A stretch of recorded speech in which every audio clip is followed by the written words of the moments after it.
नहीं होते। गानों के अंदर में बहुत सारे मीनिंग्स होते, गानों के अंदर में बहुत सारे हिडन मीनिंग्स होते जो आपको कुफ्र की तरफ लेके जाते। आप अगर हॉलीवुड के मूवीज को देखिएगा, आप अगर हॉलीवुड या बॉलीवुड की मूवीज को देखिएगा तो सिवाय कुफ्र और शिर्क के कुछ नहीं मिलेगा। रब की जमीन पर रहकर रब का नाफरमानी वो करना आपको सिखाते।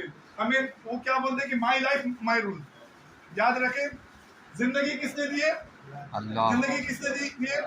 हाकिमियत किसकी है? अल्लाह की। आप लोग सब बोले, दिल पर हाथ रखे बोले, हाकिमियत किसकी है? अल्लाह की। अल्लाह ने। माई लाइफ माई रूल बोल के कोई चीज नहीं है। आप अपने मर्जी से एक तिनका भी नहीं हटा सकते। याद रखिएगा, ये जो ब्लड सर्कुलेशन और ऑक्सीजन जो हम लोग लेते हैं ना, वो अल्लाह की मर्जी से। तो ये बोलना और ये सोचना ये खाम ख्याली क्या है? नौजवानों से मैं मुखातिब हूँ, ये बोलना और सोचना ये खाम ख्याली है कि माई लाइफ माई रूल नहीं। अल्लाह ने ये जिंदगी दी है, आप अल्लाह के लिए ये जिंदगी गुजारिए। याद रखें, जो हम म्यूजिक इंडस्ट्री, बंदा एक बार में जिना की तरफ माइल नहीं होता है। एक चीज याद रखिएगा, अचानक कोई जिना की तरफ माइल नहीं होता है। इस अचानक उठा जिना की तरफ, जिसको आप ये समझिए कि अचानक उठा और जिना की तरफ उसका दिल चला गया, नहीं। इसके पीछे बहुत सारी चीजें। फर्स्ट ऑफ ऑल क्या है? उसके दोस्त जिसके साथ वो रह रहा है। और दोस्तों के अंदर हमारा डिस्कशन क्या होता है कि भाई आज ये मूवीज आई है, इस सिंगर ने ये गाना गाया। आप देखे बाहर की सिंगर्स को, गायकारों को खुदा की जमीन पर रखकर, बल्कि मैं एक गाने का एक मिसरा बोल रहा हूँ। जैसे K-pop आपने नाम सुना होगा, मूसा इस्लाम को खुल्लम खुल्ला तौहीन, ब्लैकपिंक जिसका नाम है, खुल्लम खुल्ला तौहीन, नबियों का तौहीन, अल्लाह की ज़ात पर तौहीन। योर गॉड इज बैड, एक अल्फाज है गाने के अंदर में, आपका खुदा बुरा है। अच्छा, ये तो हम माने कि ये गाना खुद में शिर्क है ना, आप लोग मानते तो हैं, लेकिन ये चीज बताइए कि हम ये गाना बोल लेते कैसे हैं?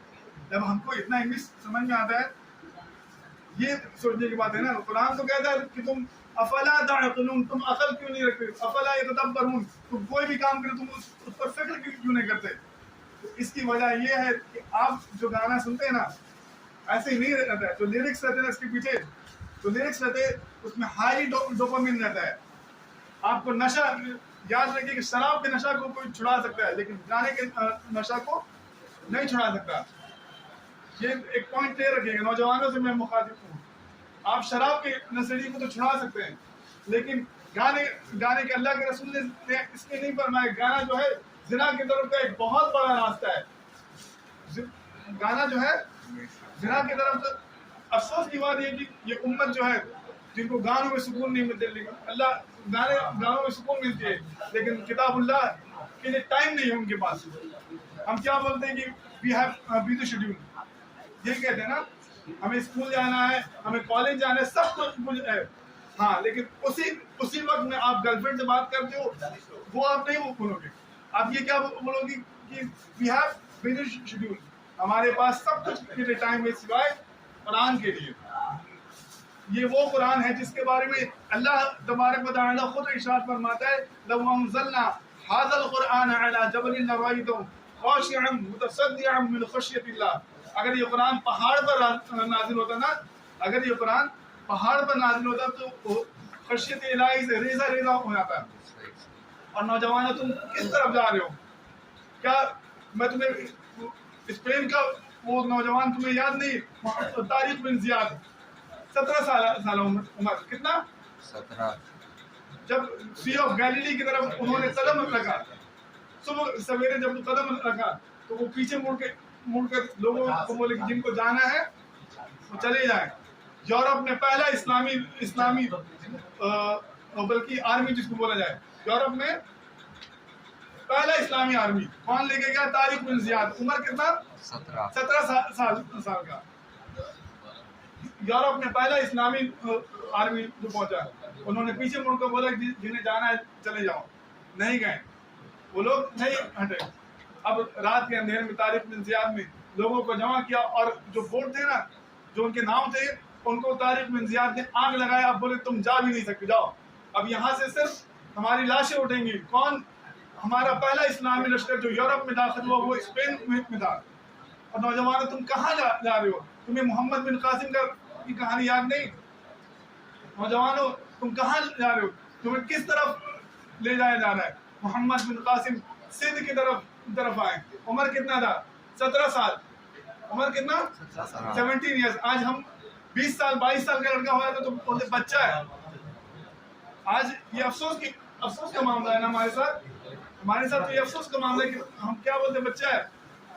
तारिक बिन जियाद, मोहम्मद बिन कासिम, सुल्तान मोहम्मद फातिह, इनकी उम्र को देखे। 17 साल की उम्र में सिंध की तरफ मोहम्मद बिन कासिम ने हमला किया और ये पहला इस्लामी लश्कर जो हिंदुस्तान में दाखिल हुआ। और इस लश्कर का पानी कोई बहुत बड़ा सीनियर लीडर नहीं था, नौजवान थे, हमारी और आप जैसे लोग थे।